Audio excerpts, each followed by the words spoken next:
Military hospital के emergency room में वहां के 5 बेहतरीन डॉक्टर्स एक जवान को बचाने में लगे हुए थे। उस जवान का पूरा शरीर सुइयों से भरा हुआ था और वो खून से सना हुआ था। कंप्यूटर पर तो वो जवान जिंदा दिखाई दे रहा था, लेकिन देखने में ऐसा लग रहा था जैसे उसकी आंखों से जान चली गई हो। उसका शरीर एकदम बेजान लग रहा था। उसी इमरजेंसी रूम के बाहर खून से लथपथ 2 और फौजी अपने फटे हुए यूनिफॉर्म में हैरान परेशान दिख रहे थे। शायद वो डॉक्टर्स के बाहर निकलने के इंतजार में थे। जैसे जैसे ऑपरेशन का वक्त बीत रहा था, उन जवानों की हालत बद से बदतर हो रही थी। 2 घंटे के लंबे इंतजार के बाद आखिरकार ऑपरेशन थिएटर का गेट खुला। दोनों फौजी और उनके कुछ साथी डॉक्टर्स की तरफ दौड़े। क्या वो ठीक है? सबने एक साथ कहा। 4 डॉक्टर्स वहां से सिर हिलाते हुए निकल गए, जबकि एक डॉक्टर वहीं रुककर उनके सवाल का जवाब देने लगे। हाँ, हमने उसे बचा लिया। ये सुनते ही वहां खड़े सारे फौजियों के चेहरे खिल उठे। सबको राहत की सांस आई, लेकिन उन फौजियों के टीम इंस्ट्रक्टर को लगा कि बात कुछ और है। वो पूरी तरह से ठीक तो हो जाएगा ना? टीम इंस्ट्रक्टर ने पूछा। उसके शरीर की चोटों की तो ज्यादा दिक्कत नहीं है, लेकिन जो केमिकल उसको लड़ाई के टाइम पर दिया गया था वो खतरनाक है, और ऐसा हमने पहली बार देखा है। ये डिफेक्टिव केमिकल कैटेगरी में आती है। इसको बचाने में जो देरी हुई है उसकी वजह से ये केमिकल उसके ब्लड में मिल गया है और इसे वीक बना रहा है। डॉक्टर की बात सुनकर दोनों फौजी सुन्न पड़ गए। वीक होने से आपका क्या मतलब है? क्या इसका असर उसकी ताकत और परफॉर्मेंस पर पड़ेगा? दरअसल केमिकल पूरे शरीर में फैल गया है। अभी यह कहना मुश्किल है कि इस केमिकल का उसके शरीर पर क्या असर होगा, लेकिन इसका असर घातक भी हो सकता है। इसके साथ जो हुआ उसके लिए मुझे बहुत दुख है। देश के ऐसे जांबाज के साथ इस तरह की घटना होना वाकई हैरान करता है, डॉक्टर ने निराश होकर कहा। डॉक्टर की बात सुनकर दोनों फौजी और उनके साथी शॉक्ड थे। दोनों फौजियों के चेहरे पर 12 बजे हुए थे। तभी एक फौजी ने अपना आपा खो दिया और जोर से दीवार पर अपना हाथ दे मारा। कुछ ही पल में उसके दस्ताने से खून की बूंदें जमीन पर टपकने लगीं। सब मेरी गलती है। शिट! कबीर ने मुझसे कहा था, यह सब मेरी गलती है।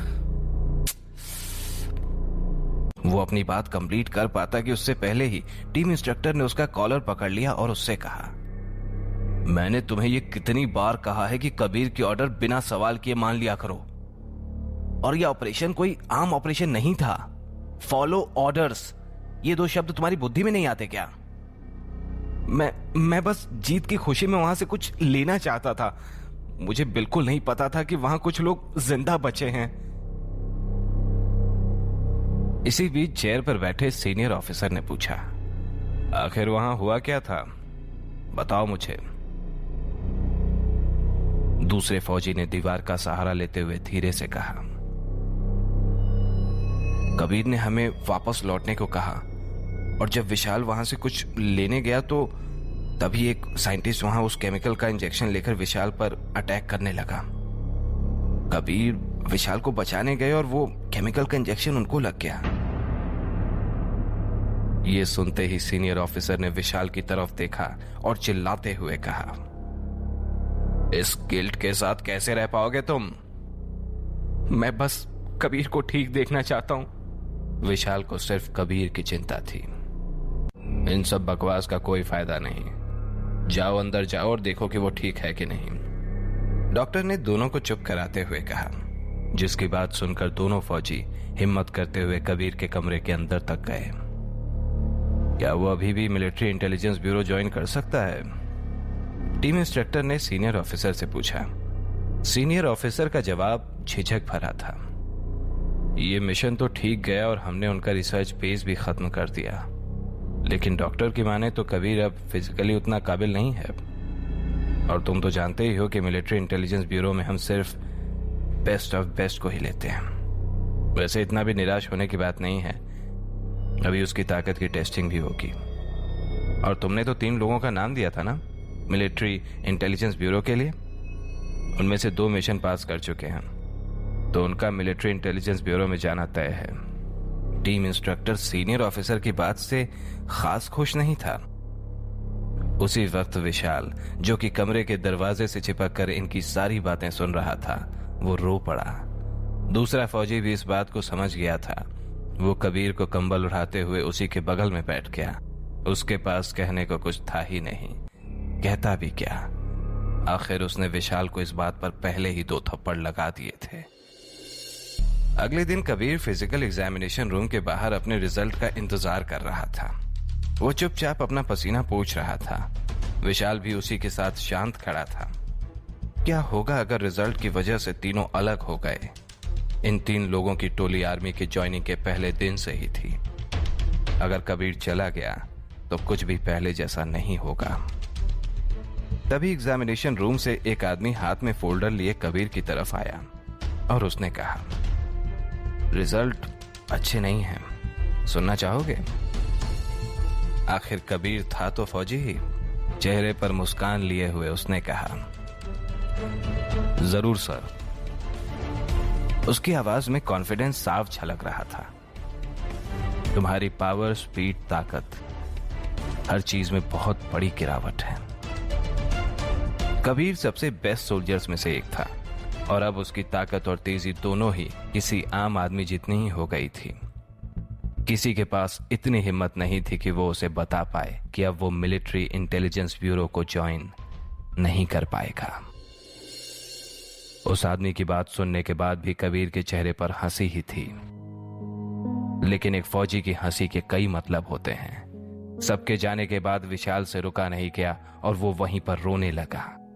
कबीर उसके पास गया और उसके कंधे पर हाथ रखते हुए बोला, हंसते चला गया। वो विशाल और अपने साथियों को और गिल्ट में नहीं देखना चाहता था।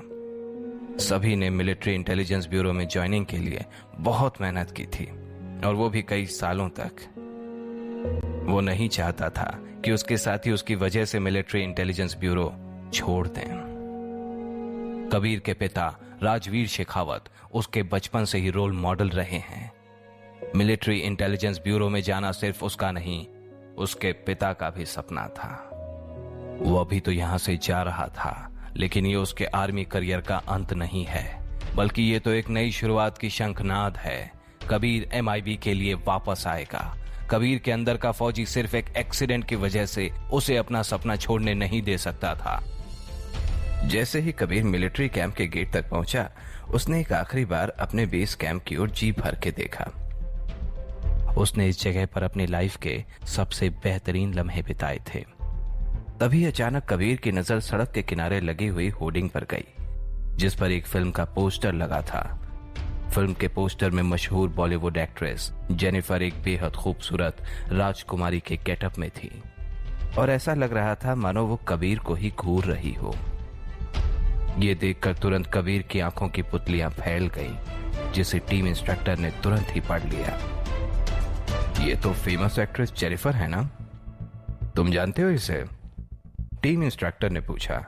जानना शब्द कबीर और जेनिफर के रिश्ते के लिए एक अंडरस्टेटमेंट था। ये सवाल सुनकर कबीर के जहन में मानो यादों का जैसे एक तूफान सा आ गया और वो टीम इंस्ट्रक्टर के सवाल का जवाब दिए बगैर ही आगे बढ़ गया। क्या कबीर MIB में वापसी कर पाएगा?